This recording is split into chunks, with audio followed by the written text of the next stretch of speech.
रब्बिल आलमीन वस्सलातु वस्सलामु अला सय्यिदिल मुरसलीन बिस्मिल्लाहिर्रहमानिर्रहीम। अस्सलामु अलैकुम वरहमतुल्लाहि वबरकातुहू। मेरा आज का मौजू है सजदाए तलावत का बयान।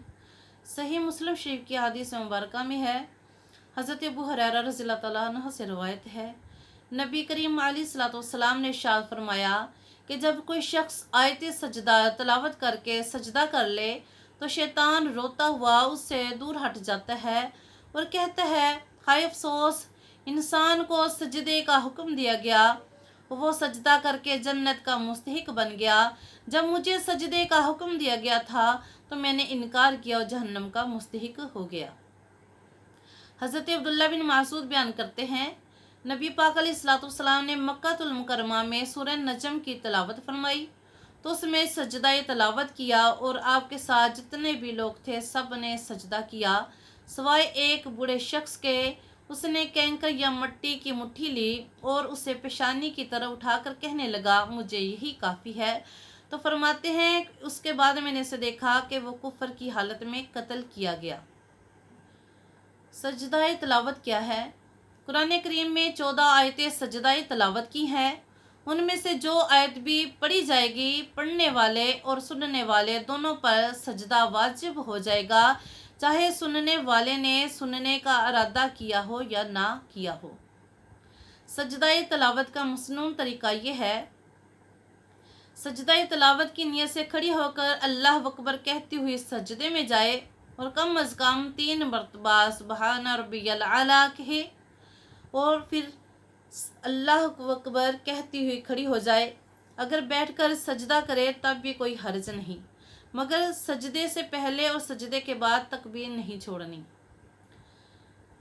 सजदाए तलावत के लिए अल्लाह अकबर कहते हुए ना हाथ उठाना है, ना ही इसमें हाथ बांधना है, ना ही तो शाहद है और ना ही सलाम है।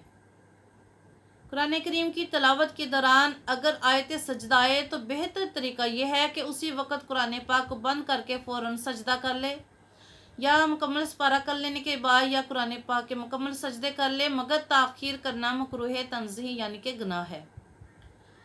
सजदाए तलावत के मसाइल के फजर की नमाज के बाद नफल सजदा मना है, मगर सजदाए तलावत वाजिब है, कर सकते हैं।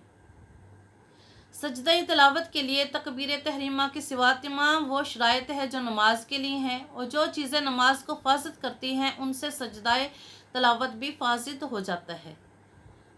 आयत सजदा के हिज्जे कराने या सुनने से सजदा वाजिब नहीं होता। इसी तरह आयत सजदा लिखने या उसकी तरफ देखने से सजदा वाजिब नहीं होता।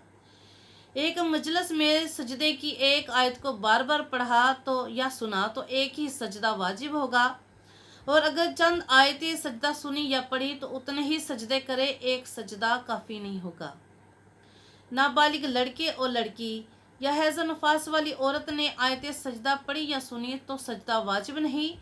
इसी तरह पूरी सूरत को पढ़ना और आयत सजदा को छोड़ देना मकरूह तहरीमी और गुनाह है। अगर आयत सजदा नमाज में पढ़े तो सजदाए तलावत फ़ौरन कर लेना वाजिब है, ताख़ीर करेगा तो गुनाह होगा।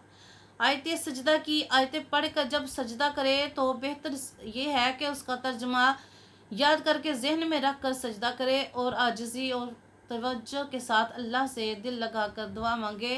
इसके बाद अल्लाह ताला इंशाअल्लाह दुआ कबूल फरमाएंगे। इस वीडियो को आगे शेयर कीजिए, लाइक कीजिए, मेरा चैनल सब्सक्राइब कीजिए, दुआ में याद रखिएगा। जज़ाकल्लाह।